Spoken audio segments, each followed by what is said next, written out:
চলছে ঝড়ো বাতাস, এদিকে বানানো হচ্ছে গরম গরম নাস্তা। শুরু হয়েছে ঝুম বৃষ্টি। আমি বৃষ্টি দেখতে দেখতে খাচ্ছি গরম গরম পপকর্ন ভাজা। আর বৃষ্টির পর এত সুন্দর একটা ওয়েদারে ছেলেকে নিয়ে বাইরে হাঁটা, সব নিয়ে থাকছে আমার আজকের ভিডিওটা। হ্যালো এভরিওয়ান, আসসালামু আলাইকুম। সবাইকে আরও একটা নতুন ভিডিও দেখার জন্য ওয়েলকাম জানাচ্ছি। শুরু করছিলাম আজকের ভিডিওটা একদম বিকেল থেকে। হঠাৎ করেই চারপাশ যেন একদম ঘুটঘুটে অন্ধকার হয়ে গিয়েছে। এত জোরে বাতাস উঠেছে, মানে একদম মনে হচ্ছে সব কিছু উড়িয়ে নিয়ে যাবে। জানি না কতটুকু বোঝা যাচ্ছে। তো এই তো ঘরের জানালা দিয়ে বসে বসে বাতাস দেখছিলাম। তারপর একটু বারান্দায় চলে আসলাম। আশা করি দেখে বুঝতেই পারছেন কি পরিমাণে গাছের পাতাগুলো মানে একদম এক পাশ থেকে আরেক পাশে হেলে দুলে পড়ে যাচ্ছিল। তো বেশ অনেকক্ষণ হচ্ছে বাতাস দেখেছিলাম, তো ততক্ষণ পর্যন্ত একদমই বৃষ্টি শুরু হয়নি। তো মোটামুটি ভালোই বাতাস হচ্ছিল, অনেকক্ষণ দাঁড়িয়ে দাঁড়িয়ে হচ্ছে এটা দেখছিলাম। সেই সাথে ঠান্ডা বাতাসটা ভালোই লাগছিল একরকম দেখতে। তো বেশ অনেকক্ষণ হচ্ছে দাঁড়ানোর পর নিচে চলে যাচ্ছি। এদিকে হচ্ছে তখনও দেখলাম যে মানে একদম হঠাৎ করে তো কারেন্ট তো চলেই গিয়েছে বাতাস ওঠার সাথে সাথে। তো বেশ অনেকক্ষণ কিন্তু এরকম একটা সুন্দর ঠান্ডা ওয়েদার ছিল। তো তারপর আর বৃষ্টি আর সেরকম করে হয়নি, হালকা একটু বৃষ্টি হয়েছিল। তো বৃষ্টির পর আমি হচ্ছে একটু বের হয়েছিলাম, আর বৃষ্টির পর প্রকৃতিটা কিন্তু অনেক সুন্দর, একদম ঠান্ডা একটা প্রকৃতি হয়ে যায়, ওয়েদারটা অনেক সুন্দর থাকে। তো এরপর ছেলেকে নিয়ে একটু বাহিরে বের হলাম হাঁটার জন্য। আর পাশেই হচ্ছে এরকম একটা আন্টি ফুলের গাছ লাগিয়েছিল, তো সেখান থেকে একটা ফুল নিয়ে এই তো উজারকে দিচ্ছিলাম। তো উজার তো হচ্ছে ফুলটা নিয়ে প্রথমে বলছিল আমি কি করব।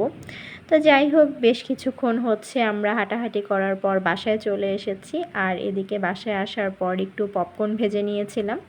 তো বসে বসে এই তো আমরা এখন একটু পপকর্ন খাচ্ছি। আর এরকম গরম গরম পপকর্ন ভাজা খেতে কিন্তু আমার কাছে বেশ ভালো লাগে। আপনাদের কাছে কেমন লাগে? এদিকে তারপরে হচ্ছে উজারকে একটু সন্ধ্যার সময় পড়তে বসিয়েছিলাম।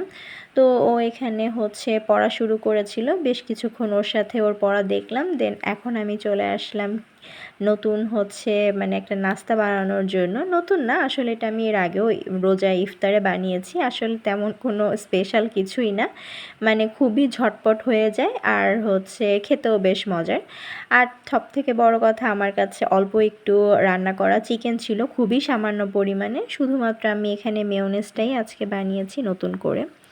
তো যাই হোক, সব কিছু এখানে সেই সাথে রেডি করে নিয়েছি। আর আজকে কিন্তু আমি যেটা বানাচ্ছি সেটা হচ্ছে পরোটা দিয়ে চিকেন রোল বানাচ্ছি। খুবই সহজ আর মানে সবাই পারে আমি জানি, তো তেমন আর স্পেশাল কিছুই না এবং ঝটপট কিন্তু হয়ে যায়। যেহেতু বাসায় সব কিছু ছিল, চিকেনটাও রান্না করা ছিল, সস শসা টমেটো গাজর মানে পেঁয়াজ কাঁচামরিচ সবই তো আসলে বাসায় মোটামুটি থাকে কম বেশি।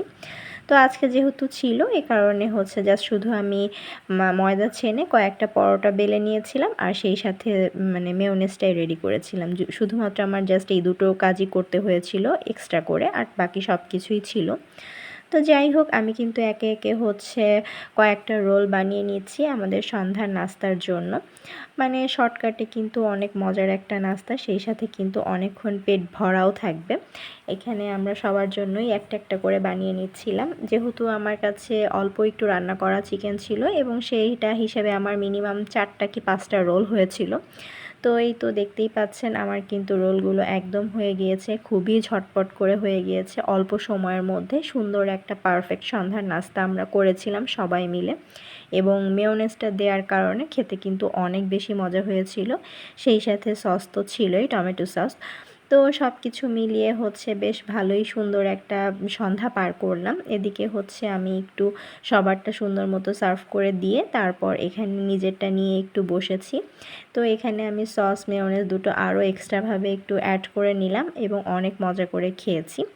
এদিকে খাওয়া শেষ করতে না করতেই একদম ঘুটঘুটে আবারও অন্ধকার হয়ে ঝুম বৃষ্টি শুরু হয়ে গিয়েছে। তো এখন বৃষ্টি এনজয় করব, তার আগে আপনাদের থেকে বিদায় নিয়ে নিচ্ছি। কেমন লাগলো আজকের ভিডিওটা অবশ্যই জানাবেন, ভালো লাগলে লাইক কমেন্ট করতে একদমই ভুলবেন না।